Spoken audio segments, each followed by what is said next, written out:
Something wonderful happens when you change to Philip Morris. You'll feel better. Did you say I'll feel better smoking Philip Morris? Yes, you'll feel better. And here are the reasons why. In case after case, coughs due to smoking disappear. Parched throat clears up. So remember, next time you buy cigarettes, be sure you call for Philip Morris and feel something wonderful happen to you. I didn't understand when I was growing up what the tobacco companies had done. If you try smoking and you give it up within the first month, you almost never become an addict. So they tried to shorten that time period so they could addict you within 2 weeks or 1 week. Some of the worst things I've seen the corporations do is how they target youth and young adult smokers. These children that don't know what they're doing at the time, and at 12, 13, 14 years old thought that smoking was the cool thing to do, and they started smoking. And because that they're young, their adolescent minds and brains are still developing, they become even more addicted. And it's much easier to become addicted to this product when you are that young. And so then by the time that they get to 18, 20 years old, they're so addicted that it's very difficult for them to quit. We were targeting kids, and I said at the time it was unethical and maybe illegal. But I was told it was just company policy. I asked, do you want us to even target junior high school kids? They said younger. They got lips. We want them.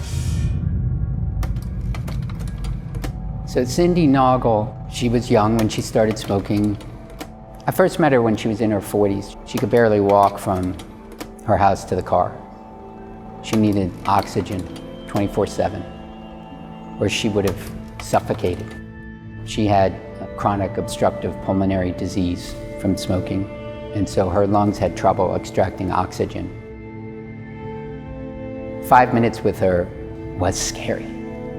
Felt like she could die at any minute, and she lived like this for years. It would take her 3 hours to get dressed in the morning and get ready for work and make her bed, but she did. She was a hard worker. We found out she was dying. She needed a lung transplant, and we wanted to get her that lung transplant.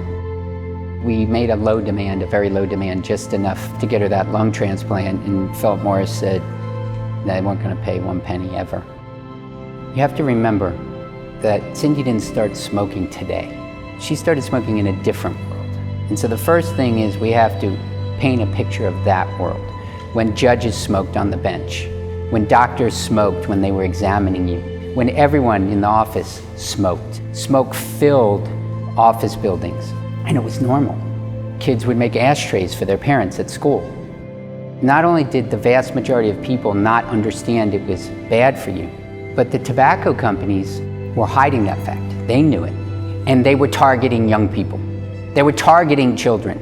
So they knew it was addictive, they knew it was deadly, and they still targeted children. So Cindy was obviously much younger when she started smoking.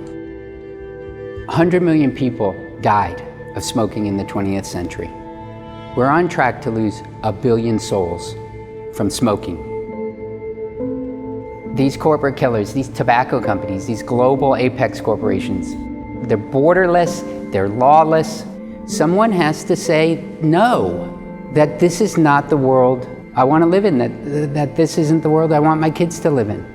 And unless they have to pay, I don't care who gets rich, unless they pay, the world's not going to change.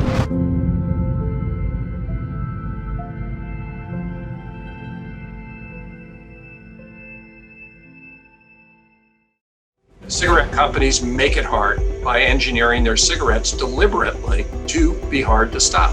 The tobacco companies wanted her to admit that she was going to die soon.